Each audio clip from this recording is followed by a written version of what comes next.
c'est les tutos de Nono.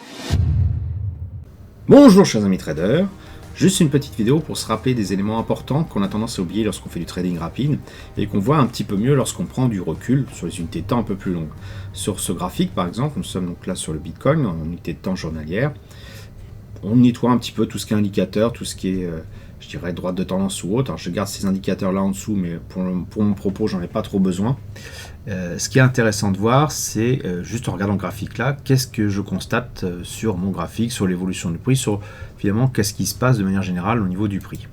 Eh bien, je vois qu'il y a des mouvements, des moments où le prix ne bouge pas beaucoup, ils sont assez importants, on les a la plupart du temps, donc il y a peut-être parfois quelques petites hausses, mais la plupart du temps le prix évolue dans une espèce de range, on le voit ici.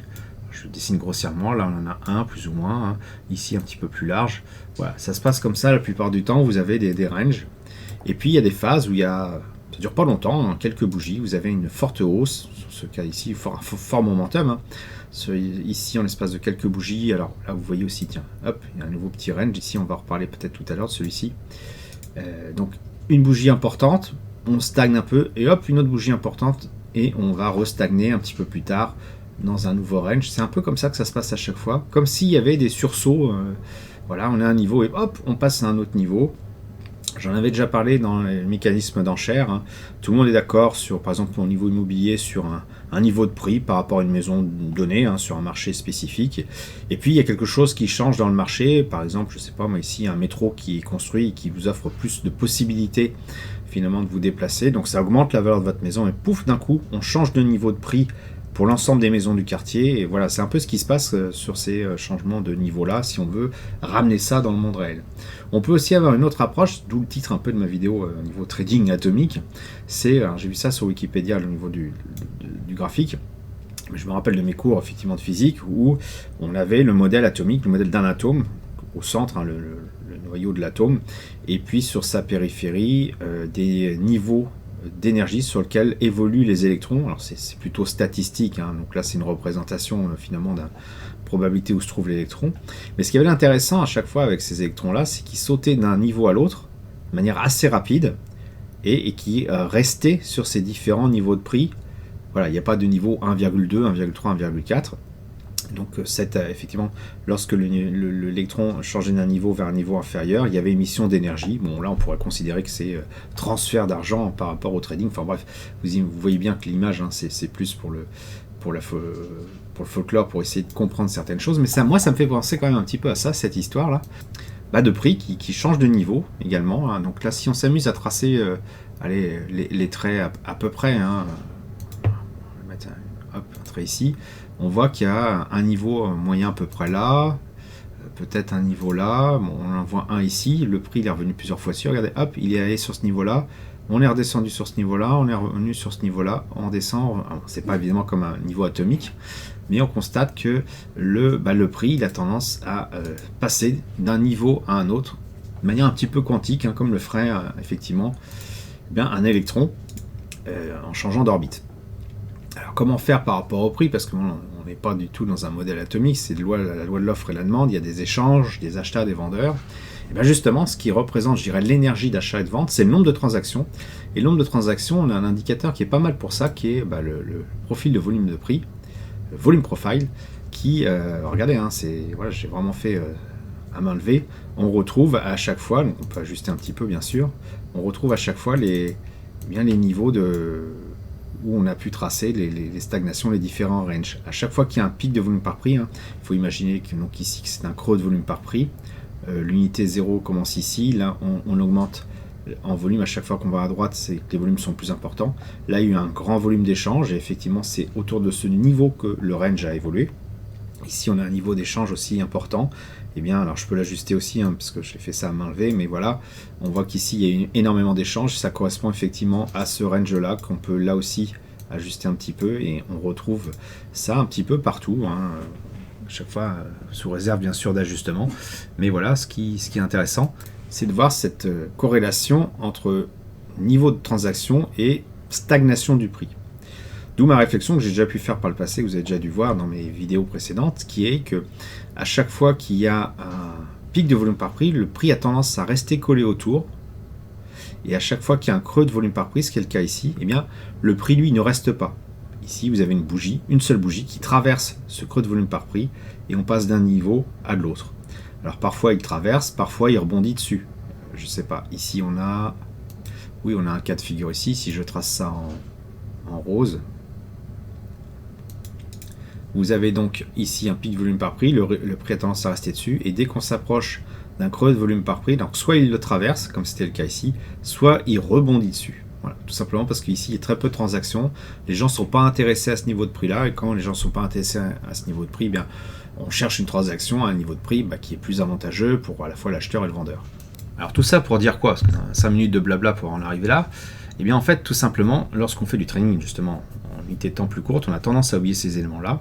Et ce qui est important là-dedans, c'est de se dire que entrer en position là où il y a le plus d'échanges, c'est s'assurer finalement qu'on sera exécuté au prix qui nous intéresse, alors que si on entre en position sur un cours, par exemple ici sur un cours qui correspond à un creux de volume par prix, eh bien le prix risque de décaler, on ne sera pas forcément exécuté à ce niveau de prix là, mais on est à peu près sûr d'avoir les prix les plus intéressants. Si par exemple moi je veux entrer en position sur ce range là en me disant que c'est haussier, et je considère que quand on arrive à un creux de volume par prix, acheter à ce niveau-là pour peut-être revendre sur ce niveau de prix-là, ce qu'on appelle le fading, faire en gros ce type de transaction. Si ça m'intéresse, j'ai effectivement tout intérêt à mettre un ordre à court limité sur ces niveaux de prix-là à peu près. De cette manière-là, je serai exécuté à peu près donc sur ce cours-là, et je peux sortir de position lorsqu'il y a un petit peu plus de liquidité. Ça, c'est un truc que je peux faire. Le deuxième élément, c'est de se rendre compte également que dans la mesure où ces bougies sont extrêmement rapides, vouloir tenter d'entrer en position sur un ordre au marché en essayant de le suivre, c'est complètement illusoire. Si j'entre en position ici au cours de cette bougie, je ne serai jamais exécuté au prix que je veux parce qu'il y a très peu de transactions ici, ce qui veut dire que la moindre petite variation fait bouger directement le prix. La moindre petite transaction fait bouger directement le prix à un niveau supérieur. Ce n'est pas parce qu'il y a une jolie bougie verte qui est là qu'on va forcément être exécuté. Et d'ailleurs, si je zoome plus particulièrement sur cette bougie-là, donc celle du 22 octobre, j'amène le graphique ici, on voit effectivement que le prix a eu un momentum extrêmement rapide puisque c'est une seule bougie d'une minute, en plus qui a eu à minuit 30, qui a fait le mouvement. Donc c'était extrêmement difficile d'entrer en position sur ce type de bougie-là au cours de cette journée. Donc vous voyez que c'est vraiment pas évident de pouvoir essayer de saisir un mouvement comme ça lorsque finalement il y a très peu d'échanges, très peu de transactions qui font bouger le prix. Ça veut dire aussi qu'on a tout intérêt effectivement à être positionné avant que le mouvement parte et sortir après bien sûr.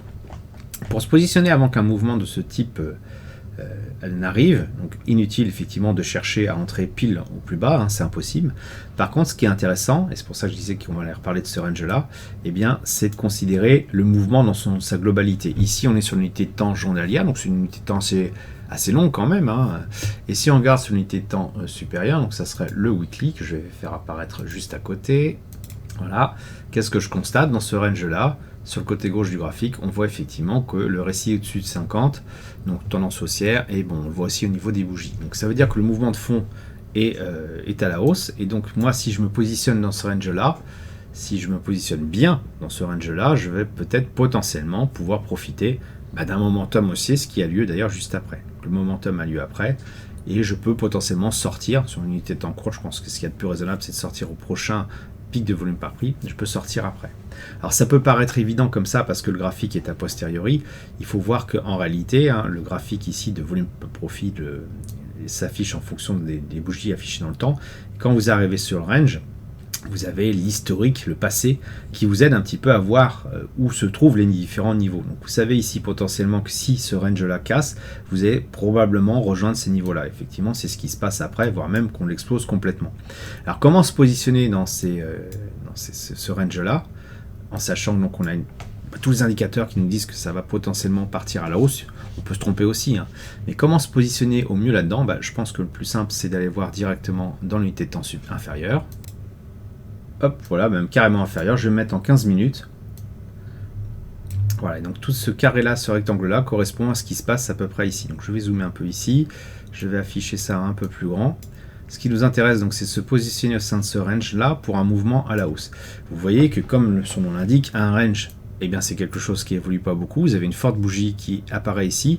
En général, c'est trop tard, hein. Une fois de plus, quand vous essayez de vous mettre en position à l'achat, quand cette bougie est terminée, qu'est-ce qui se passe ensuite? Vous avez une correction violente et vous vous faites sortir. C'est pour ça que c'est pas intéressant de suivre un mouvement qui a déjà eu lieu. Par contre, se positionner dans ce range-là, pour vous, quel était le meilleur moment pour le faire? Est-ce que c'était à chaque fois qu'on arrivait finalement au plus haut, en se disant que ça va casser à la hausse? C'est-à-dire qu'en gros, on l'attendait qu'on arrive à casser un niveau comme celui-ci, par exemple, je vais tracer comme ça.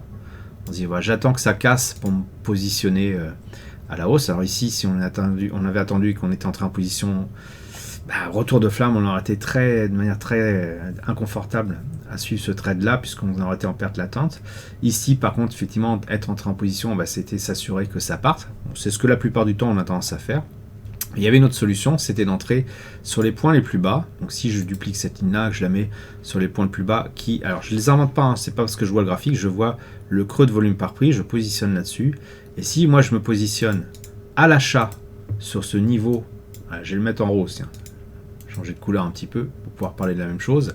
Si je mets un espèce de rose, en me positionnant à l'achat sur ce niveau de prix ici, avec un ordre à court limité, par exemple, je vois ici que pouf, ça a pété, le range commence à se dessiner, allez, je place mon ordre à court limité ici, il peut être exécuté ou pas, il ne faut pas le mettre trop loin non plus, mais voilà, imaginons que il soit exécuté à l'achat ici, eh bien, j'ai aucun problème, aucun obstacle à rester en position une fois acheté ici, tout simplement parce que le prix va évoluer quasiment tout le temps au-dessus de mon cours d'achat, ce qui veut dire que je ne serai jamais en perte, ou quasiment jamais en perte, ici c'est un petit peu chaud, mais je serai quasiment jamais en perte latente pendant cette bougie-là, enfin cette phase-là de range qui a duré pratiquement 3 jours. Il faut quand même les avoir bien accrochés lorsqu'on achète ici. Si vous achetez ici et que vous êtes en perte latente pendant 2 jours, normalement vous ne tenez pas, vous vous remettez à vendre. Quand vous revenez à peu près sur votre prix d'achat, pas de bol, c'est à ce moment-là que ça part. En achetant vraiment au plus bas, donc